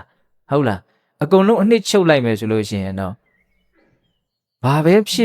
ြစ်နေတဲ့သဘာဝတရားကိုဘယ်ဟာကိုမှရှုမယ်ဘယ်ဟာကိုတော့မရှုဘူးဘယ်ဟာကိုမှသိမယ်ဘယ်ဟာကိုတော့မသိဘူးလို့ခွဲခြားမထားဘဲနဲ့ဖြစ်လာသမျှအရာအလုံးကိုဖြစ်နေတဲ့အတိုင်းအတိအမှတ်ပြုပြီးတော့နေနေတာအဲ့ဒါပါတော့သတိပဋ္ဌာန်လုပ်ငန်းပေါ့နော်အဲ့ဒါဟာဘုံဘုံတို့ဘဝအတွက်တစ်ခုတည်းတော့အကိုရပဲဟုတ်လားဒါမြတ်စွာဘုရားသူ့ရဲ့နာခြင်းနဲ့ပတ်သက်ပြီးတော့ဒါဟုအကိုကြလို့ပြောတဲ့နေရာမှာတင်တို့လည်းတစ်ချိန်ကြတော့နာမှာနော်ပျက်စီးမှာနော်ကျမ်းမာရေးကြီးကဟုတ်လားပျက်စီးလာတဲ့အခါမှာအဲ့ဒါလိုတီတီငြိမ်ငြိမ်အေးချမ်းချမ်းနေနိုင်ဖို့ဆိုတာနော်စောစောလေးကစားဘာမှကြိုးစားမထားဘဲနဲ့ပြင်ဆင်မထားဘဲနဲ့အလိုလျောက်အဲ့ဒီအကြီးသွေးကြီးကရောက်လာမှာမဟုတ်ဘူးဒါဟုဘုံဘုံတို့ရှင်းရှင်းလင်းလင်းနားလည်ထားရမယ်အခုဖုံဖုံပြောနေတာတွေကဘာမှခက်ခဲနဲ့နေတဲ့အကြောင်းအရာတွေမပါပါဘူးเนาะအလွန်ရှင်းရှင်းလင်းလင်းလွယ်လွယ်ကူကူသိနိုင်တဲ့အကြောင်းအရာပဲဒါပေမဲ့ပြဿနာကဘာလဲဆိုတော့မစင်သားဘူးအဲ့ဒီအကြောင်းအရာကိုခေါင်းနဲ့မထည့်ဘူးဘယ်အကြောင်းအရာတွေကနေရာယူနေတာတော့တွေးချင်ကြံတော့เนาะပြောရရင်တော့လူကျင်တာရယ်မကျင်တတ်တာရယ်ဒီနှစ်ခုကတလဲစီသွားနေတာကိုဖြစ်ချင်တာတွေဦးစားပေးစဉ်းစားတယ် ကိုမဖြစ်ချင်တာတွေဖြစ်တော့မဖြစ်ချင်တာတွေကိုဘယ်လိုဖယ်ရမလဲလို့ကြိုးစားရတယ်ဒါဒီလောဘဒေါသအတွေးနဲ့ပဲသွားနေတာပေါ့နော်စိတ်တွေကဟုတ်လားတကယ်တမ်းကဒီအခုပြောနေတာတွေဟာတကယ်လည်းဖြစ်လာမဲ့အကြောင်းအရာတွေပဲတကယ်လည်းဘုံဘုံတို့မှာပြေလည်အောင်ရှင်းနိုင်တဲ့အည်သွေးလည်းမရှိသေးတာလည်းအမှန်ပဲဘယ်လိုရှင်းရမယ်ဆိုတာကိုလည်းပဲမြတ်စွာဘုရားရဲ့ကြီးသူတော်ကြောင့်ဘုံဘုံတို့သိထားတာလည်းအမှန်ပဲဒါပေမဲ့အဲ့ဒီဟာတွေကိုဘုံဘုံတို့ဆက်ပြီးတော့အဖြစ်တစ်ခုမထုတ်ဘူးပေါ့နော်ကိုပြဿနာရှိတယ်ဆိုတာအမှန်သိရနော်ဒီပြဿနာဘယ်လိုရှင်းရမလဲဆိုတာလည်းသိတယ်ပြဿနာမရှင်းနိုင်သေးဘူးဆိုတာလည်းသိတယ်သိတာမှအများကြီးပဲဒီသုံးခုလေးသာစက်မိသွားရင်တော်တော်ကောင်းတယ်နော်ဟုတ်လားပြဿနာကြုံမှာနော်အမှန်ပဲမဖြေရှင်းနိုင်သေးဘူးဆိုတာလည်းအမှန်ပဲဖြေရှင်းဖို့အတွက်နီလန်းတွေရှိတယ်ဆိုတာလည်းအမှန်ပဲဒါပေမဲ့ဆက်မိလားဆက်မိမဆက်အဖြေကဘယ်လိုထွက်နေတော့မရှင်းနိုင်သေးဘူးပဲထွက်တယ်ဟုတ်လားအဲ့ဒါကိုပေါင်းပြီးတော့ဘာလုပ်ရမလို့စဉ်းစားရမယ်စာမဘွဲကလည်းဖြေရမှာတေးကြတယ်စာမပိုင်သေးတာလည်းတေးကြတယ်စာကြက်ရင်ပိုင်မယ်လို့သိတာလည်းတေးကြတယ်ဒါပေမဲ့ကြက်လားဆိုတော့မကြက်ဘူးအဲ့ဒါဘာလို့ဆိုတော့အဲ့ဒီဟာတွေကိုပေါင်းပြီးတော့ဆက်ပြီးတော့ဘုံဘုံတို့ကမတွေးဘူးမတွေးတော့ထွက်တဲ့ထွက်တိုက်တဲ့အဖြေမှန်ကထွက်မလာဘူးခပ်ပေါ့ပေါ့ပဲနေကြတာပေါ့ဟုတ်လားအဲ့တော့ဘုံဘုံခုပြောလိုက်တာအတူတူနေမှုရဲ့ကွဲကွာခြင်းနော်အတူတူနေမှုရဲ့ပျက်စီးခြင်းလို့ဆိုတဲ့ကွဲကွာခြင်းနော်ကျမ်းမာရေးပျက်စီးခြင်းလို့ဆိုတဲ့နာခြင်းနောက်တစ်ပါးကျန်သေးတော့ရှင်သန်မှုပျက်စီးခြင်းလို့ဆိုတဲ့သေခြင်းသူကတော့အခက်ခဲဆုံးအရာပဲနော်ရှင်သန်နေသေးတယ်ဆိုရင် तू ကရသေးတယ်လေစိတ်ရသဘောလေးကဆိုကြလို့ကျမ်းမာရေးဘလောက်ပြက်မင်းဒီယောဂနဲ့မသေးနိုင်သေးပါဘူးကွာဆိုရင် तू ကတောင့်ထားလို့ရသေးတယ်ဟုတ်တယ်မဟုတ်လားဘလို့ပဲကွဲကွာကို့လောက်တော့ဘယ်သူမှကိုမချစ်ဘူးအဲ့တော့အိုးကိုင်းကိုချစ်ပြီးတော့နေရမှာပေါ့ဆိုပြီးတော့ကွဲကွာခြင်းနဲ့ကြုံလည်းပဲနော်ရှင်နေသေးတယ်ဆိုလို့ရှိရင် तू ကတောင့်ပြီးတော့နေလို့ရသေးတယ်ဟုတ်တယ်မဟုတ်လားအခုကဘာမှမကြံတော့အကုန်ဖြတ်မှာနော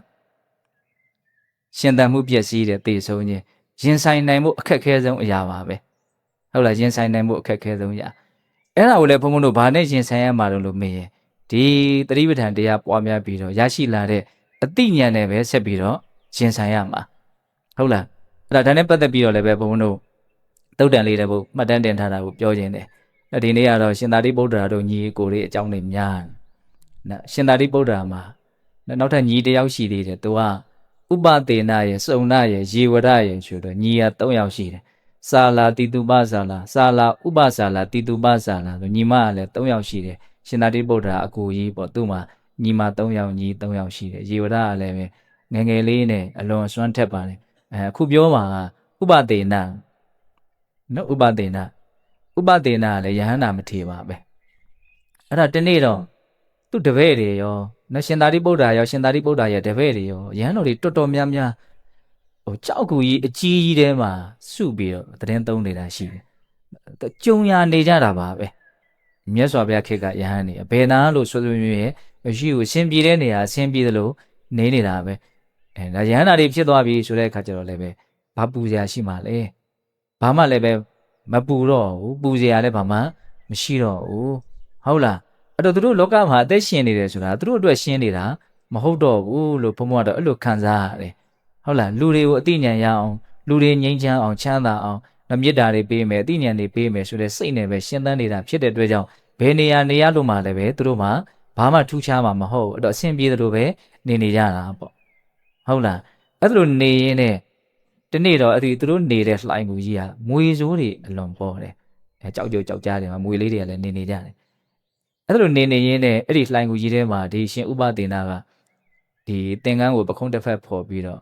့ပေါ့ပါပေါ့နော်နေလေနေခင်းမှာသင်္ကန်းချုပ်ပြီးတော့သူနေတာအဲ့လိုသင်္ကန်းချုပ်နေတော့မှအပေါ်ကနေမွေလေးနှစ်ကောင်ကဆော်ရင်းနဲ့သူ့ရဲ့ပခုံးပေါ်ကိုလိမ့်ကြလာမွေကလည်းဘလောက်တောင်ကြောက်စရာကောင်းတော့ဆိုတော့ထိတာနဲ့အစိတ်တက်တဲ့မွေမျိုးတဲ့ကြိုက်တာမဟုတ်ဘူးနော်ထိတာနဲ့တောင်စိတ်တက်တကူလုံးအစိတ်တည်နေမှာပါဟုတ်လားဒါထိတာနဲ့စိတ်တက်တယ်ဆိုတော့ပြင်းဆိုတော့စိတ်တက်တခါတည်းတက်လာတဲ့ခါကျတော့ရဟန္တာမထေရမြတ်ကြီးဆိုတော့တိတာပေါ့ဟာဒါပြင်လို့ရတဲ့ပျက်စီးမှုမဟုတ်ဘူးဆိုတာသိတယ်ခဏနေရင်ဒီဥစ္စာကြီးကအကုန်လုံးဖျို့ဖျဲပြက်သွားတော့မှဆိုတော့သိတယ်ဒီအစိတ်ကတကူလုံးရှိတဲ့သွေးတွေကိုဖျက်ဆီးပြီးတော့အာယုံကြောတွေအကုန်ဖျက်ဆီးပြီးတော့အကုန်လုံးကိုဖျက်ဆီးပြစ်တော့မှဆိုတာသိတယ်သိတဲ့အခါကျတော့ तू ဟာဒီကူကြီးထဲမှာပျက်စီးသွားလို့ရှိရင်ဒီယဟန်တွေအလုတ်ရှုပ်လိုက်မယ်လူတွေနေတဲ့နေရာပျက်စီးသွားတာဒါကြောင့်ပြင်ဘက်ကို तू ကထုတ်စေခြင်းတယ် အဲ့ဒါနဲ့ရုပ်တရက်ဖလားသမပတ်ဝင်စားပြီးတော့ဒီခန္ဓာကိုယ်ကူပြင်မဲ့မရောက်ခင်မှာမပြည့်စည်ပါစေတည်းလို့နော်တရားရဲ့အစွမ်းကလည်းအံ့ဩစရာကောင်းတယ်နော်ဒါပေမဲ့လို့အမြဲတမ်းကြီးတရားကြီးကမပြည့်အောင်တော့ဘာမှမလုပ်နိုင်ဟုတ်လားဘယ်ရာနဲ့မှလုပ်လို့မရအဲ့ဒါလိုလေးအဋိဌာန်လိုက်တဲ့အခါကျတော့အခိုက်အတန့်ဒါကိုမလုပ်ထားတော့တားဆီးထားတာပေါ့နော်အဲ့လိုတားဆီးထားပြီးတော့ယဟန်တွေကိုပြောတယ်ငါရှင်တို့ငါခန္ဓာကိုယ်ကြီးကဟောဒီကိုယ်ထဲမှာနော်ဖွဲပြားတွေလို့တစားစီတမွစီပြိုကွဲမသွားသေးခင်မှာဒီခန္ဓာကိုယ်ကြီးကိုညောင်ဆောင်မို့မတင်ပြီးတော့ဂူပြင်ဘက်ကိုထုတ်လိုက်လို့ခိုင်းသူ့ကိုယ်သူတော်မှညောင်ဆောင်မို့မတက်နိုင်တော့ဗျာကြီးမပြစ်အောင်ပဲသူဖလားသမပတ်နဲ့အဘိညာဉ်တရားတွေနဲ့တမာတိတရားတွေပညာတွေတရားတွေနဲ့ဘောက်ထောင်ထိန်းထားတာအဲ့လိုပြောတဲ့အခါကျတော့ရှင်သာရိပုတ္တရာကရုပ်တရက်အံ့ဩသွားတာပေါ့နော်ဟာကြည့်ရတာဘာမှလည်းဖြစ်တာလည်းမမြင်ရဘူးပေါ့နော်ဒါဟုတ်ပဲငါခန္ဓာကိုယ်ကြီးဟာနော်ဖွဲပြားတွေလို့တမွသည်တဝသည်တခါတည်းပြိုကွဲမသွားသေးခင်မှာပြင်းမဲ့ထုတ်ကြလို့ပြောနေတာဘာကြောင့်အဲ့လိုပြောတာတော့အဲ့ဒါနဲ့မေးတဲ့အခါကျတော့ तू ရှင်းပြတယ်နော်မွေစိုးသူ့ပေါ်ပြုတ်ကြလာလို့ပြက်တော့မယ်ပေါ့ဒီခန္ဓာကိုယ်ဟာအဲ့လိုပြောတဲ့အခါကျတော့ရှင်သာရိပုတ္တရာကဒါနောက်လာနောက်သားတွေအတွက်အလုပ်လုပ်တယ်လို့ဘုံဘွားတော့ထင်ပါတယ်ငါရှင်တဲ့တင့်ကိုကြည့်ရတာအိမ်လေးပြက်တာတခုမှမရှိဘူးကြည်လင်းနေတယ်မျက်လုံးကလည်းမျက်လုံးတိုင်းကြည်ကြည်လင်းလင်းပဲနော်အသားရည်ကလည်းကြည်ကြည်လင်းလင်းပဲဘာမှပျက်စီးနေတာကိုဖောက်ပြန်နေတာကိုမတွေ့ရဘူးပေါ့နော်ဒီလိုအနေအထားမျိုးကိုနော်ခဏနေရင်ဒီခန္ဓာကိုယ်ကြီးပျက်စီးတော့မယ်လို့သိနေတဲ့လူတယောက်ဟာဘာကြောင့်ဒီလိုနေနိုင်တာတော့နော်သိချင်းတရားကိုသူဘလို့မှကိုမဖြုံတဲ့သဘောမတုံလှုပ်တဲ့သဘောတုံလှုပ်ကြောင်းတရားတွေလည်းအကုန်ပယ်ပြီးသားဆိုတော့ဒါသူကပဂရိအတိုင်းကြည်လင်အေးချမ်းနေတာပေါ့နော်ဘလောက်အားကြစရာကောင်းတော့ဟုတ်လားဘာကြောင့်အဲ့ဒီလိုဖြစ်ရတာတုံးလို့မေးတဲ့အခါကျတော့ तू ဘာပြောတော့ဆိုတော့အဲ့ဒီထဲမှာတော့ तू ကအတွင်းအာယတနာ6ပါးနဲ့ကင်ပြီးတော့ပြောတယ်နော်ဘုံဘုံတို့ခန္ဓာကိုယ်ကြီးကိုနားလည်အောင်ကြိုးစားတဲ့နေရာမှာနော်ရှုတော်မျိုးစုံကနေပြီးတော့မြတ်စွာဘုရားသင်ပေးတယ်နော်ယုံနံဆိုပြီးတော့တိတတ်တဲ့သဘောမတိတတ်တဲ့သဘောနော်ဒီလိုနှစ်စုစုပြီးတော့သင်ပေးတာရှိတယ်နောက်ခန္ဓာ၅ပါးဆိုပြီးတော့ရုပ်အစုကိုတစ်စုဝေဒနာတင်ညာသင်္ခါရဝိညာဉ်ဆိုတော့နာမ်ကို၄စု၅စုစုပြီးတော့သင်ပေးတာနားလည်အောင်ရှင်းပြတာတွေရှိတယ်အခုပြောမှာပါဆိုတော့6စုစုပြီးတော့ရှင်းပြမှာနော်6စုကဘာလို့ဆိုတော့မျက်စိနာနာလျှာကိုယ်စိတ်ဟုတ်လားမျက်စိနာနာလျှာကိုယ်စိတ်ရုပ်က5မျိုးတောင်ဖြစ်သွားတယ်နော်ခန္ဓာ5ပါးမှာတော့ကရုပ်က1မျိုးတည်းနာက4မျိုးခွဲပြီးတော့ပြောတာဟုတ်လားခုဒီခန္ဓာကိုယ်ကြီးကို1မျိုးပြန်ရှင်းပြတဲ့အခါကျတော့သူအကြည်တဲ့6ပါးလို့ခေါ်တယ်သူကလည်းအယံတဘာဝကြတယ်နားလေစရာအလွန်ကောင်းတယ်အဓိပ္ပာယ်လည်းအလွန်ရှိတယ်မျက်စိကဘာလို့ဆိုတော့ဒီအယောင်တွေကိုသူဖမ်းယူနိုင်လောက်အောင်ကြည်တဲ့ပတာရလို့သုံးတယ်နော်ကြည်လင်မှုပေါ့အဲ့ဒီအယောင်နဲ့ဒီမျက်စိအကြည်ရုပ်ကကျန်တဲ့ရုပ်နဲ့မတူဘူးဒီအယောင်ရုပ်နဲ့ဒီမျက်စိပတာရရုပ်နဲ့တွေ့လိုက်တာနဲ့ဝိညာဏတ္တဖြစ်ပေါ်လာတယ်နော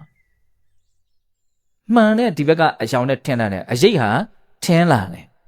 ဒါဥမာလေးတစ်ခုပေါ့နော်စောင်းကြိုးလေးကိုလက်နဲ့ခတ်လိုက်တယ်အတန်ဟာထွက်လာတယ်အဲ့လိုပဲမျက်စိအကြည်လေးနဲ့အယောင်နဲ့တွေ့လိုက်တယ်မြင်သိစိတ်ကလေးဒါအယောင်ပဲဆိုတာကိုဘာပဲဆိုတာကိုအယောင်ပဲသိတာပါလေအစားကတော့ဟုတ်လားပြီးတော့မှစိတ်ထဲကဒီအတွင်းထဲမှာအလုတ်လုတ်ပြီးတော့ဒါလူပဲဒါလူမယောက်ျားပဲမိန်းမပဲသီလရှင်ပဲမျက်စိကမြင်တာအယောင်ပဲမြင်တာ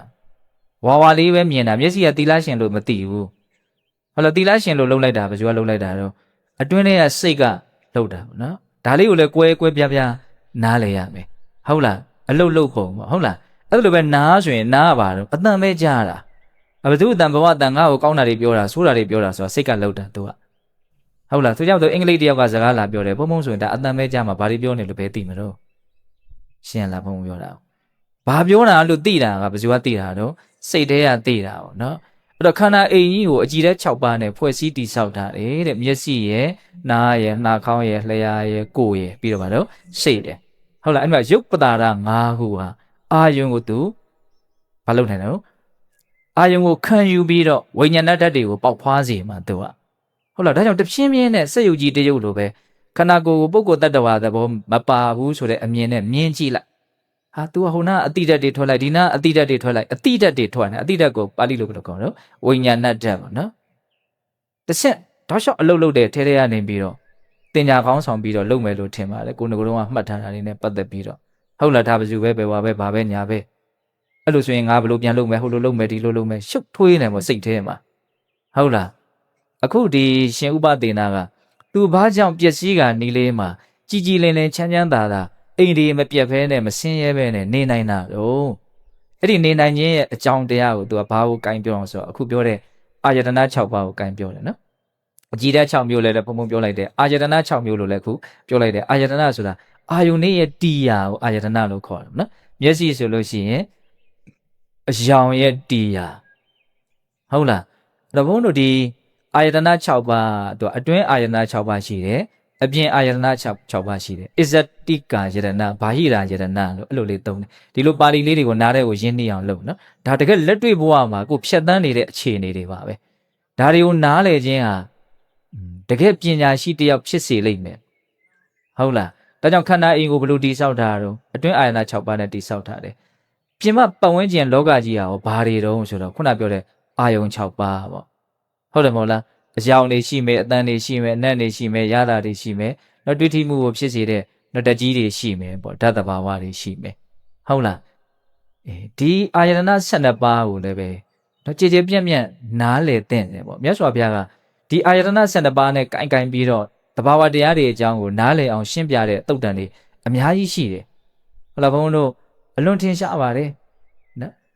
ဓာတုခန္ဓာမှာတုတ်တန်ဆိုလို့ရှိရင်ဒီအာယတနာ12ပါးကိုပဲအတွင်းအာယတနာ6ပါးအပြင်အာယတနာ6ပါးတော့တိတုံကြီးမျောသွားတာပင်လေကိုမရောက်ဖို့အန္တရာယ်ပေးမဲ့ချက်8ချက်ဒါဒီတရားစက္ကန့်မှာဘုံဟောမယ်လို့တော့စဉ်းစားထားပါတယ်ဟုတ်လားဒီဘက်ကန်းကိုတင်တယ်ဟိုဘက်ကန်းကိုတင်တယ်ဆိုတာဒီအာယုန်တွေကိုပြောတာဒီအာယတနာတွေကိုပြောတာဟုတ်လားအများကြီးပဲရှင်းပြတာဒီအာယတနာ6ပါးနဲ့ဒီအာယတနာ12ပါးနဲ့ပတ်သက်ပြီးတော့နားလေစရာအလွန်ကောင်းတဲ့တုတ်တန်တစ်ပုဒ်ကတော့သမုဒ္ဒတုတ်တန်ဆိုပြီးတော့သမုဒ္ဒရာကြီးတွေနဲ့နှိုင်းပြီးတော့ဟောတဲ့တုတ်တန်လေးဆိုအလွန်နားလေထားစရာကောင်းတယ်အလွန်ကြိုက်တယ်ဘုံဘုံအဲ့ဒီတုတ်တန်လေးထားတော့နော်အခုရှင်ဥပဒေနာကသူ့ရဲ့ဒီမြင့်မြတ်တဲ့အည်အသွေးတွေဘာကြောင့်ရခဲ့တယ်လဲဆိုတာကိုသူဒီအာယတနာ6ပါးနဲ့ကင်ပြီးတော့ပြောမှာဘယ်လိုပြောတာတော့နော်အဟံစက္ခုမမစက္ခုတဲ့မျက်စိဟာငါပဲမျက်စိဟာငါဥစ္စာပဲလို့မှားယွင်းတဲ့ဆွဲလန်းမှတ်ထင်မှုတွေကိုငါအလွန်ဝေးกว่าရှေးကာလကစပြီးတော့ငါအမြင့်ပြတ်ပယ်ပြီးမရှိတော့ဘူးတဲ့ဟုတ်လားအဲ့ဒီတဏှာနဲ့ဒိဋ္ဌိသူ့ဒီမှာမရှိတော့ဘူးတဲ့နော်အဟံစက္ခုမမစက္ခုဟုတ်လားမျက်စိဟာငါပဲမျက်စိဟာငါဥစ္စာပဲကျုပ်တို့မှာအဲ့ဒီနှစ်ခုလုံးရှိနေနော်ငါလို့ထင်တဲ့အခါထင်တယ်ငါဥစ္စာလို့ထင်တဲ့အခါထင်တယ်မျက်စိထိရင်ဟာငါဘလို့ဖြစ်သွားလဲမသိဘူးတခါလေးကြောက်လဲဘလို့ပြောတော့ငါမျက်စိလေးဘလို့ဖြစ်သွားလဲမသိဘူးဟုတ်လားမျက်စိနဲ့ငါနဲ့တပေါင်းနဲ့တွဲပြီးတော့ပြောတာလည်းရှိတယ်မျက်စိနဲ့ငါနဲ့ဟိုမျက်စိကတခြားဒါပေမဲ့ငါဟာဆိုပြီးတော့သူအဲ့လိုတွဲတာနော်အဲ့လိုပဲနားဟာငါပဲနားဟာငါဥစ္စာပဲလို့မှတ်ထင်မှုသူမှမရှိဘူးနော်မျက်စိနားနာလျှာကိုယ်စိတ်6ခုစလုံးအဲ့ဒါတွေရဲ့အပေါ်မှာငါလို့ထင်မှုငါဥစ္စာလို့ထင်မှုဒီမှားယွင်းတဲ့မှတ်တွင်မှုတွေမရှိတဲ့အတွက်ကြောင့်ဒါတွေသူ့သဘောသူ့လမ်းကြောင်းသူ့သွားသူ့ပျက်စီးခြင်းကြလို့ပျက်စီးသွားတာပျက်စီးဖို့အကြောင်းတွေနော်ဖမ်းလာပြီနော်ဖြစ်ဖို့အကြောင်းတရားတွေကုန်သွားတော့ပြက်တာပေါ့ဟုတ်လားဖြစ်နေတာကွာစားကိုဖြစ်သိခြင်းလို့ဖြစ်တာမှမဟုတ်တာဖြစ်နေတာကွာစားဖြစ်เสียအကြောင်းတရားတွေကြောင့်ဖြစ်နေတာကျုပ်တို့ကဖြစ်အောင်လဲကိုလှုပ်ထားတယ်ထင်းနေတာဖြစ်နေတာလဲကိုလို့ကိုထင်းနေတာအဲ့ဒီမှာအကုန်လုံးချလဲလိုက်ပြီးတော့ဘလို့မှစိတ်ကမရှင်းနိုင်ဘူးနော်အဲ့ဒါတွေကိုရှင်းနိုင်အောင်တဖြည်းဖြည်းနဲ့ဘာလို့ရမှာတော့ကြိုးစားတာတဖြည်းဖြည်းနဲ့ကြိုးစားမှရမှာနော်ဒီလောက်မှားထားတဲ့အမားကြီးကိုရုပ်တရက်ရဖို့ဆိုတဲ့ဥစ္စာတော့နော်အများစုမှာမျှော်လင့်လို့မရနိုင်ဘူးလို့ဘုံဘုံထင်ပါတယ်ဟုတ်လားအဲ့တော့သူဘာကြောင့်တီတီငြိမ်ငြိမ်နေနိုင်တာတော့မျက်စိနာနာလျှာကိုစိတ်ကိုဒါဟာငါပဲဒါဟာငါဥစ္စာပဲလို့မှားယွင်းတဲ့ဆွဲလန်းမှတ်ထင်မှုကိုနော်အလွန်ဝေးတဲ့ရှေးကာလသူရဟန္တာဖြစ်ပြီးတဲ့ကစပေါ့နော်ဒါကိုသူအမြင့်ပြတ်ပယ်ရှားထားတယ်တဲ့ဒါကျွတ်တော့ဒီစကလုံးလေးတွေဟာညံကိုအလွန်တရာမှပွင့်စေလိမ့်မယ်လင်းစေလိမ့်မယ်နော်ငါဥစ္စာငါလိပ်ပြာတို့ဘာတစ်ခုမှမဟုတ်ကြသည်ဓမ္မတတ္တပါဒကဆိုတဲ့အမြင်ကိုနော်ရှင်းအောင်တခါတလေရှေ့ကနေကြိုးပြီးတော့မြင်ထားရင်လည်းကောင်းတတ်တယ်နော်ဟုတ်လားနားမလဲသေးလေဆိုသာဆိုနေဟုတ်လားမြင်ရပြီဆိုရင်ငါဥစ္စာငါလိပ်ပြာတို့ဘာတစ်ခုမှမဟုတ်ကြသည်ဓမ္မတတ္တပါဒကနော်မင်းကွန်းဆိုတော့ဘုရားကြီးတခါမယ်သွား6ချောင်းနှုတ်ရတာတဲ့နှုတ်ရတော့နော်ဆေးတွေကအချင်းချင်းပြဿနာတက်ပြီးတော့ဆရာတော်ကြီးကတော်တော်ကိုကျမ်းမာရေးထိသွားအဲ့လိုကျမ်းမာရေးထိသွားတော့အဲ့ရတဲ့လဲတာပေါ့နော် အဲ့လိုအိပ်ရတဲ့လဲရင်နဲ့အိပ်ပျော်နေသလိုလိုနိုးသလိုလိုအိမ်မက်လိုလိုဘာလိုလိုနဲ့အဲ့ဒါသူ့စိတ်ထဲမှာသူ့နားထဲမှာကြားရတယ်တဲ့နော်နောက်ထပ်အသက်က2 နာရီပဲရှင်တော့မှာလို့ကြားရတယ်တဲ့တော်တော်ကြောက်စရာကောင်းတယ်နော်ဇီဝိတတန်နဲ့2 နာရီပဲကြံတော့တယ်လို့ပြောတာကြားအဲ့တော့ဆရာတော်ကြီးကကြောက်မသွားဘူးတဲ့သူကိုယ်တိုင်ဟောထားတာကြောက်မသွားဘူးတဲ့အဲ့တော့စိတ်ထဲမှာလောကကြီးကတန်ဖိုးမဲ့လာကြီးလားလောကကြီးကတန်ဖိုးမဲ့လာကြီးလားလို့2 ခါထပ်ပြီးတော့ညီးလိုက်တယ်တဲ့ဟောကိုအဟုတ်ထင်းနေရတော့တကယ်ပြတ်တော့မယ်ဆိုတော့မှပဲကျွတ်တူကတန်ဖိုးမဲ့ပုံမဲ့မှန်သိရမှာနော်လောကကြီးကဘာလဲတော့တန်ဖိုးမဲ့လာကြီးလားတုံညလောကကြီးလို့သူအဲ့လိုစိတ်ထဲမှာညီးတွားမိတယ်တဲ့အဲ့လိုညီးတွားရင်းနဲ့စိတ်ကကြီးကြီးလင်းလင်းမဲ့တယ်အဲ့လိုဆိုရင်ခဏနေသေတော့မယ်ဆိုရင်ငါဘာလို့အားကိုးမှာတော့ဘာအားကိုးပြီးတော့သေရမှာတော့လို့သူကသူစဉ်းစားလိုက်တဲ့အခါမှာပညာလို့2 ဆင့်ထပ်ပြီးတော့ကြားတယ်တဲ့ပညာဆိုတာအမှန်သိတာပဲလေဟုတ်တယ်မဟုတ်လားခုမျက်စိနာနာလျှာကိုယ်စိတ်ဆိုတာတကယ်တမ်းငါလည်းမဟုတ်ဘူးငါဥစ္စာလည်းမဟုတ်ဘူးဘယ်သူဟာမှလည်းမဟုတ်ဘူးဘယ်သူလှုပ်ထားတာမှလည်းမဟုတ်ဘူးသူရှိရဖြစ်เสียအကြောင်းရှိလို့ဖြစ်ပေါ်နေတဲ့သဘာဝတရားတတ်တွေပဲတကယ်တမ်းကအဲ့ဒါကိုအမှန်သိရင်ဘာခေါ်တော့ပညာကျွတ်တော့အဲ့ဒါကိုသိလားမသိသေးဘူးဒါပေမဲ့ရသော်ဘုရားရဲ့ကျေးဇူးကြောင့်မှန်မှန်ကန်ကန်တော့ကြားဘူးနေပြီကြားဘူးနေတာတွေတန်ဖိုးထားရမှာနော်ဒါပါခေါ်တော့တုဒ္ဓမယဉာဏ်ပေါ့နော်အထိုက်လျောက်ဒီဥစ္စာကိုလက်တွေ့စူးစမ်းတယ်ဟုတ်လားလေ့လာကြည့်တယ်စိန္ဒာမယဉာဏ်တွေအသုံးချနေတာဘာမရှိဘူးလားရှိတယ်ဟုတ်လား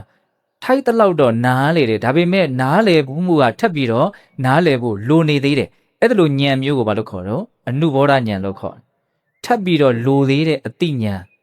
မပြည့်စုံသေးတဲ့အတိဉာဏ်ပฏิဝေဒဉာဏ်ဆိုတာပြည့်စုံသွားထွင်းဖောက်ပြီးတော့သိသွားဘာမှထောက်ထပ်မလိုတော့ဘူးအဲ့ဒါမဲ့ဉာဏ်ပုံဉာဏ်တွေကိုပြောတာဟုတ်လားအခုဘုန်းဘုန်းတို့ကအဲ့ဒီဉာဏ်မျိုးမရသေးဘူးထပ်ပြီးတော့ဖြည့်ရအောင်မယ်ရှိတော့ရှိနေပြီဒါပေမဲ့မပြည့်စုံနေဘူးပေါ့နော်ဟိုထိုက်တလောက်တော့လင်းနေတယ်ဒါပေမဲ့တဲကွဲမြင်လောက်အောင်လင်းနေတာမျိုးမဟုတ်သေးဘူးဒါဘုံဘစိတ်ထဲပေါ်တဲ့ဥမာလေးတွေကိုပြောနေတာပါဟုတ်လားနော်ဒါကြောင့်မလို့ဘာပဲဖြစ်ဖြစ်ပညာအမှန်သိတဲ့ပညာငါဥစ္စာငါလိပ်ပြတို့ဘာတစ်ခုမှမဟုတ်ကြသည်ဓမ္မတတ်ပါတကဒါတွေကတရားသဘောတွေနော်တရားသဘောတွေလို့ပြောတော့တရားဆိုရင်မြင့်မြတ်တာလို့ကြီးစိတ်ကထင်နေမှလဲစိုးရသေးတယ်ဒီနေရာမှာရည်ရွယ်တဲ့တရားဆိုတာတဘာဝတရားကိုရည်ရွယ်တာဟုတ်လားပူတယ်အေးတယ်သူမြင့်မြတ်တာလည်းမဟုတ်ယုံညံ့တာလည်းမဟုတ်သူဖြစ်နေတဲ့တဘာဝတရားကိုရည်ညွှန်းတာဟုတ်လားတရားဆိုတာကအဓိပ္ပာယ်2 မျိုးရှိရနော်အကျဉ်းများပြင်ဟုတ်လားတကယ်မြင့်မြတ်တဲ့မတရားဖို့တရားသီလသမာဓိပညာဒါလည်းပါတော့တရားပဲဟုတ်တယ်မို့လားကုသလဓမ္မအကုသလဓမ္မဟောဓမ္မဆိုတဲ့စကားလုံးလေးနဲ့တွဲတုံတယ်နော်ကုသိုလ်မှဓမ္မမဟုတ်ဘူးအကုသိုလ်လည်းဓမ္မလို့တွဲတုံတယ်အဲ့ဒီဓမ္မကမြင့်မြတ်မှုကိုရည်ညွှန်းတဲ့စကားလုံးမဟုတ်ဘူးတဘာဝကိုရည်ညွှန်းတဲ့စကားသဘောပေါက်လားအခုဒီနေရာမှာဗာပြောတော့ငါဥစ္စာငါလိပ်ပြာတို့ဘာတစ်ခုမျှမဟုတ်ကြသည်ဓမ္မတတ်ပါတကားဒီနေရာမှာပြောတဲ့ဓမ္မကလောကုတ္တရာတရားဓမ္မတွေကိုရည်ရွယ်တာမဟုတ်ဘူးနော်သဘာဝလေးတွေသဘောတရားတွေလို့ပြောချင်တာငါလည်းမဟုတ်တဲ့ငါဥစ္စာလည်းမဟုတ်တဲ့ဘယ်သူဟာမှမဟုတ်တဲ့တက်သူ့ဟာသူအကြောင်းအကျိုးဆက်ပြီးတော့ဖြစ်ပေါ်ပြောင်းလဲနေတဲ့သဘာဝတရားတွေလို့ပြောချင်တာအဲ့ဒါကိုမြင်ရင်စောတော့ငါဥစ္စာဆိုတဲ့အမြင်ဟာအားနေသွားမှာပဲယုံနံကိုယုံနံလို့မြင်ရင်ပုဂ္ဂိုလ်တ attva လို့မြင်တဲ့အမြင်ကအလိုလိုအားနေမှာပဲနော်ဟုတ်လားဒါကြောင့်မြင်ရတာပဲဖြစ်ဖြစ်ကြားရတာပဲဖြစ်ဖြစ်နားရစားတော့တွေ့ရထိရတွေ့ရကြံရဒါမှမဟုတ်စိတ်ဆင်းရဲစိတ်ချမ်းသာဘာပဲဖြစ်ဖြစ်တွေ့ကြုံသမျှအတွေ့အကြုံဖြစ်နေသမျှအဖြစ်ပြက်အားလုံးကိုဘာနဲ့သုံးသပ်နိုင်ရင်အလွန်ကောင်းလို့ပညာနဲ့သုံးသပ်နိုင်ရင်အလွန်ကောင်းပဲဘယ်လိုသုံးသပ်မလို့ငါဥစ္စာငါလိပ်ပြာတို့ဘာတစ်ခုမှမဟုတ်ကြသည်ဓမ္မတတ်ပါတကားအဲ့လိုသုံးသပ်ရင်းနဲ့တရားအထုတ်ရရောက်နေတယ်နော်အဲ့တော့ဆရာတော်ကြီးကသူကပညာလွန်ကြီးတဲ့ပုဂ္ဂိုလ်ဆိုတော့သူအဲ့ဒါမျိုးကိုသဘောကျတာလို့အဲ့ဒီတည်းမှာလဲဖွင့်ဟပြီးပြောတယ်သူကဒီစပင်စကကမ္မထံခေါ်တာပေါ့ရှင်ရာဟုတ်လားကိုမြတ်စွာဘုရားဟောခဲ့တဲ့တရားနော်ဒီမျက်စိနာနဲ့လျှာကိုစိတ်အာယတနာတွေနဲ့ကိုင်းပြီးတော့ဟောတာဒါဟာမြဲလားမမြဲဘူးဆိုရင်ကောင်းလားဆိုလားအကောင်းမဟုတ်ဘူးမြဲလည်းမမြဲမကောင်းတဲ့တရားတွေကိုငါလို့လှုပ်တဲ့သလားငါဥစ္စာလို့လှုပ်တဲ့သလားမလှုပ်တဲ့ဘူးအဲ့ဒီမှာနေတံမမနေသောဟမသမီနမေသောအတ္တဒါဟာငါလည်းမဟုတ်ဘူးငါဥစ္စာလည်းမဟုတ်ဘူးတဘာဝတရားတွေလို့အဲ့လိုယထာဘုဒ္ဓံသမပညာယဓဋ္ဌဗံအမှားတို့နေတိုင်းရွတ်နေတာဟုတ်လားဧဝမေတံယထာဘုဒ္ဓံသမပညာယဓဋ္ဌဗံဒါပါတော့မှန်ကန်တဲ့တဘာဝကြတဲ့အမြင်တွေပညာရဲ့စကလုံးတွေပဲဟုတ်တယ်မဟုတ်လားဘယ်ကနေစကားတွေထွက်သွားတော့ ရှင်ဥပဒေနာနော်ခန္ဓာကိုယ်ကြီးကခဏနေပျက်စီးတော့မယ်ဒါပေမဲ့ तू ကဘယ်လိုဖြစ်နေတော့တီတီငြိမ်ငြိမ်အေးစီစီဘာမှပုံပြက်ပန်းပြက်မရှိဘူးစိတ်တွေပျက်စီးတာလည်းမရှိဘူးစိတ်ပြက်တာလည်းမရှိဘူးအေးအေးစီစီဟုတ်လားဘာကြောင့်အဲ့လိုဖြစ်တာလဲလို့မေးတော့ဒီမျက်စိနာနာလျှာကိုစိတ်ကိုငါပဲငါဥစ္စာပဲလို့မှားယွင်းတဲ့ဆွဲလန်းမှတ်ထင်မှုတွေ तू မှာမရှိတော့ဘူးဒါကြောင့်မို့လို့ဒါတွေပျက်စီးတဲ့အခါမှာ तू ဘာမှဆင်းရဲမှုမဖြစ်ဘူးလို့ပြောခဲ့တာအဲ့ဒါဘုံဘုံတို့တရားဓမ္မတို့အားကြဖို့အကြောင်းအရာလေးတွေပေါ့ဟုတ်လားဒါကတေဆုံးခြင်းနဲ့တွေ့လာလို့ရှိရင်ဘယ်သူကကိုယ့်ကိုအစဉ်ပြေစေမဲ့အရာလဲဆိုတာကိုတက်တက်ကွယ်ကွယ်နားလဲပေါ့ဟုတ်လား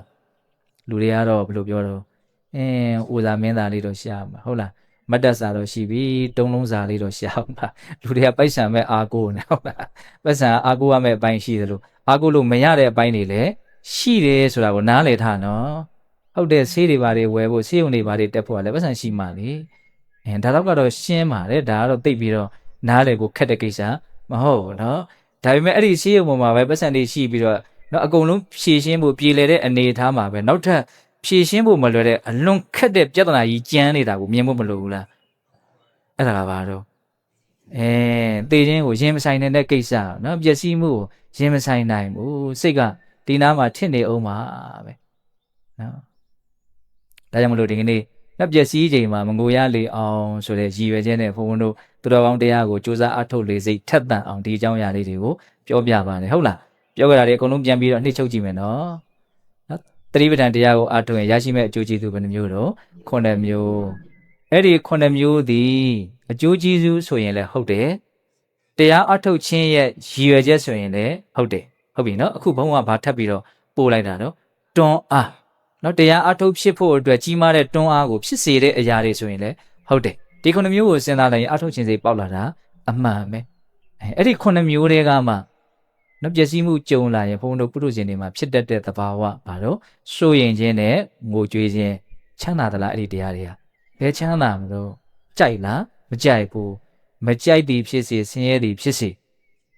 အကြောင်းတွေရှိနေတော့ဖြစ်မှာပဲဟုတ်လားအဲ့ဒါဉာဏ်ပညာမရှိရင်ဖြစ်မှာနော်အဲ့ဒီဟာကိုမဖြစ်အောင်ဉာဏ်ပညာကိုဘုံဘုံတို့ဘယ်နည်းကိုအသုံးပြုပြီးတော့ရှားမှာတော့တတိပဋ္ဌာန်တရားကိုအသုံးပြုပြီးတော့ရှားမှာ